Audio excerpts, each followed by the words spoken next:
नमस्कार। मैं डॉक्टर जयंती त्यागी आज आपको अपनी पुस्तक झरोखे से एक कहानी सुनाने जा रही हूँ, जिसका शीर्षक है पगली। रात की 12 बजिया ट्रेन जा चुकी थी। घर परिवार क्या, पूरा गांव ही नींद की मीठी आगोश में समा चुका था। पर मेरे बगल में, या यूं कहिए कि खानदान की वह अभागिन महिला आंखों में आंसू और छोटी सी 3 वर्ष की गुड़िया को गोदी में लिए इस संसार से चले जाने का कोई उपाय सोच रही थी।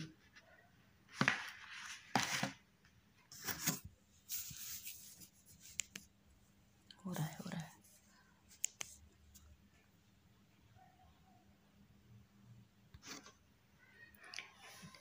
नमस्कार, मैं डॉक्टर जयंती त्यागी आज आप लोगों के सामने अपनी पुस्तक झरोखे से एक कहानी लेकर प्रस्तुत हूँ, जिसका शीर्षक है पगली। तो चलिए सुनते हैं कहानी। रात की 12 बजिया ट्रेन जा चुकी थी। घर परिवार क्या, पूरा गांव ही नींद की मीठी आगोश में समा चुका था। पर मेरे बगल, या यूं कहिए कि खानदान की वह अभागिन महिला आंखों में आंसू और छोटी सी 3 वर्ष की गुड़िया को गोदी में लिए इस संसार से चले जाने का कोई उपाय सोच रही थी। अचानक वह दालान के कमरे में गई।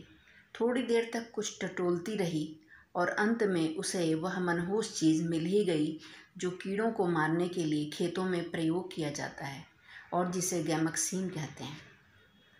वह मुट्ठा भर गैमक्सीन लाई और उसे पानी में घोल दिया। गुड़िया को उसने आखिरी बार दूध पिलाया और जी भर कर पुचकारा। आंखों से आंसुओं की अजस्र धारा बही जा रही थी। उसने गुड़िया को भींच भींच कर प्यार किया। थोड़े ही समय में वह शायद जीवन भर के प्यार का कोटा पूरा कर लेना चाहती थी। गुड़िया भी माँ के सीने की गर्माहट पाकर छाती से चिपके चिपके ही सो गई। पर वह महिला, जिसे हम चाची जी कहते थे, गुड़िया के सो जाने का ही इंतजार कर रही थी। गुड़िया की घरघराती सांसों से चाची जी को यह अंदाज हो गया था कि वो अच्छी तरह सो चुकी। उसने उसे धीरे से अपने से अलग किया और देर तक उसे निहारती रही, क्योंकि वह जानती थी कि इसके बाद वह उसे देख नहीं पाएगी। अचानक चाची जी उठी और गैमक्सीन का घोल गटागट पी गई।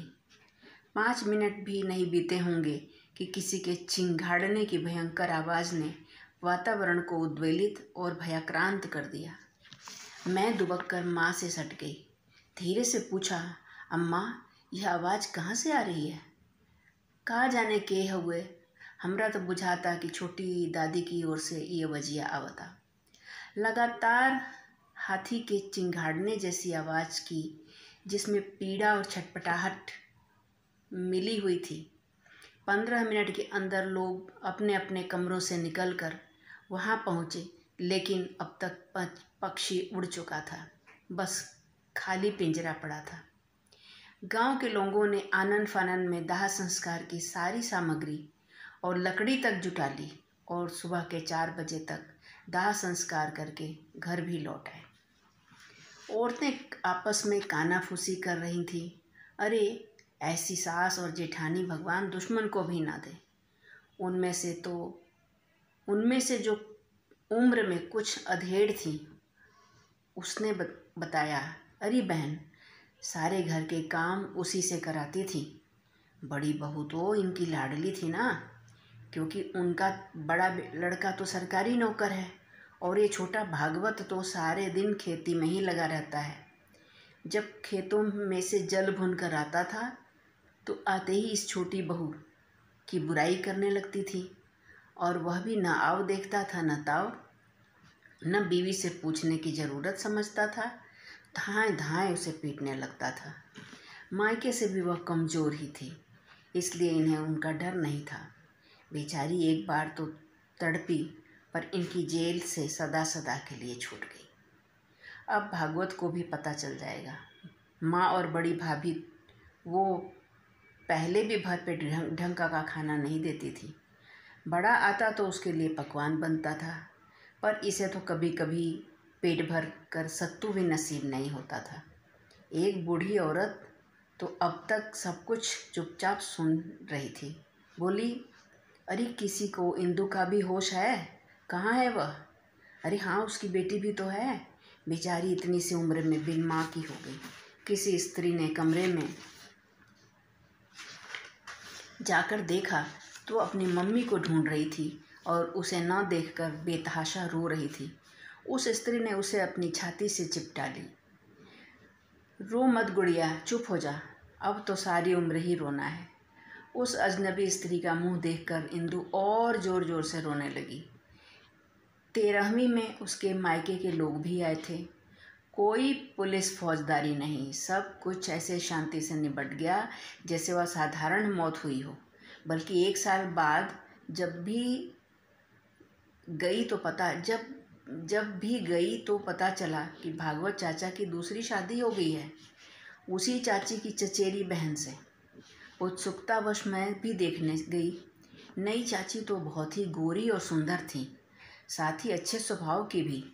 मैंने मन ही मन सोचा, चाचा के और उनके घर वालों के बुरे कर्मों का इतना अच्छा इनाम मिला है इन्हें। सहसा एक बदहाल सी मैली कुचैली सी लड़की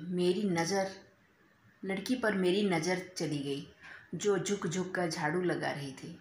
पूछने पर पता चला कि यह इंदु है। अब इंदु के रूप में उन्हें एक नौकरानी मिल गई थी।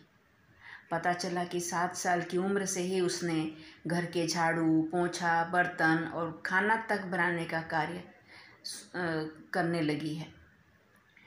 हम सब परिवार शहर में रहते थे। पिताजी अध्यापक थे। कभी कभी साल तो कभी कभी हर दूसरे तीसरे साल हम गांव जाया करते थे। अगली बार जब हम गांव गए, इंदु हमारे घर आई थी। वो बहुत धीरे धीरे बोलती थी, कपड़े भी फाड़ कर खा लेती थी और कई घृणित कार्य करती थी। मेरे ताऊ की लड़की उससे बात कर रही थी। उसकी ऊट-पटांग बातों पर साथ बैठी लड़कियां और औरतें कहा लगा लगा कर हंस रही थी। मैं हैरान होकर यह सब देख रही थी। आखिर उन हंसने वालों को मैंने टोक ही दिया। यह कौन सा तरीका है किसी का मजाक उड़ाने का? इस पर दीदी ने फिर हंसते हुए कहा, अरे जानती नहीं हो, इंदु पागल हो गई है। ओह, मैंने तो माथा ही पकड़ लिया। मन ही मन सोचा, जिसे छोटी उम्र में इतना कुछ सहना पड़ा हो, वो पागल नहीं तो और क्या होगा। अगली बार गांव गई तो पता चला कि इंदु का ब्याह कर दिया गया है, परंतु उन्हें नहीं बताया गया है कि इंदु पागल है। 1-2 दिन में ही ससुराल वालों को पता चल गया।